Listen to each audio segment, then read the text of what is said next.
Hello everyone, good morning to you all. And here I am in 𝗡𝗶្ឍ लोधिरम में है अभी और हम लोग आज में 2024 के लिए न्यू ईयर डे के लिए हम लोग आज सबसे पहला दिन होगा हम लोग के ज़ेलियांग्रोंग हराका के लिए। तो आज में हम लोग न्यू ईयर के लिए आज मंदिर यहाँ में टेम्पल 𝗡𝗶្ឍमें आया है।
MAI 𝗡𝗶្ឍ 2024 hangge HEPUMRA MAI 𝗡𝗶្ឍle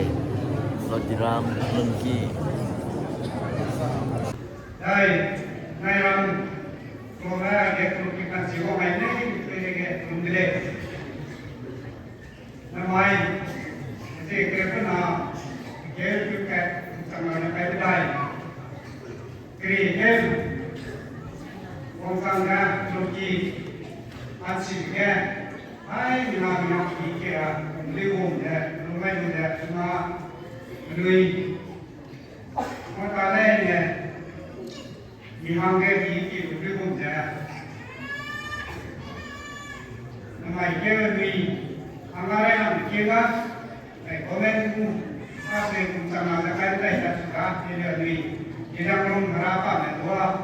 아마 이게 공장마다 가이다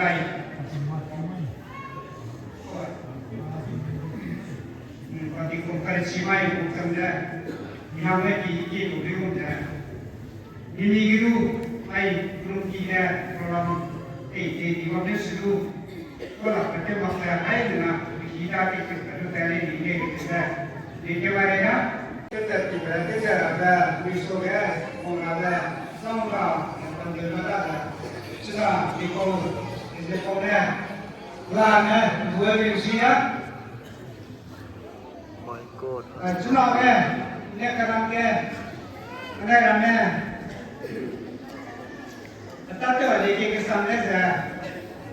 Mesti sana namai Zeliangrong Heraka mangga pati 𝗡𝗶្ឍ da 𝗡𝗆ṛa 𝗡𝗶្ឍda namai kumai eda reimi rera pati 𝗡𝗆ṛʰi𝗴𝗹ᴜ 𝗡𝗆𝗔 𝗡𝗆ṛa hanga mekemai da za mimi gudu namai 𝗡𝗆ṛa 𝗡𝗶្ឍreimi rera tev sakwen dev zaindu ane 𝗡𝗔 de tev rada 𝗡𝗶்‍� misam sawang zaindu mila misam zaitun sara sam syab samara sam kibne namaya misam sable diga salbamra ai mai reimi rera da ne hang taudilang da mai reimi da zaina pating Atung le ni cái duy tiếng ngầm rahang ngô le cái chim na rati mong ngầm ngô rahang na anin nom ra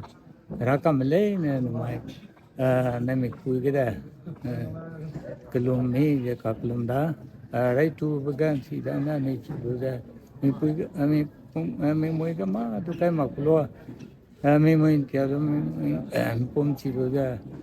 kelum ki gu cha rati mong da mi kla kai ke ra pahing nampe rana hai mena ki ke jaba mai dre hai mena re mi re ra ni long ne ga namai ka harati manga ke beda punga te ko na pare te mak cha lung si lung ya ga ke nai me kum ja 𝗡𝗶𝗴𝗴𝗴𝗃 지른마차 나마미마 침부양도 나마이게 계라 베제 데레가 베제 그 지부장가 𝗡𝗶𝗴𝗴𝗃 왕가가 계라다 메헤르 항산도 나마이게 마이다 알자나마이 나미쿠이다 헤라카나 팅콩카치 마이 푸므라 테마이다 아니 한가디다 마이드레다 하이미나네 지밤나 나래 아이나네 자무두다 치리아이데 아이미나도 그놈데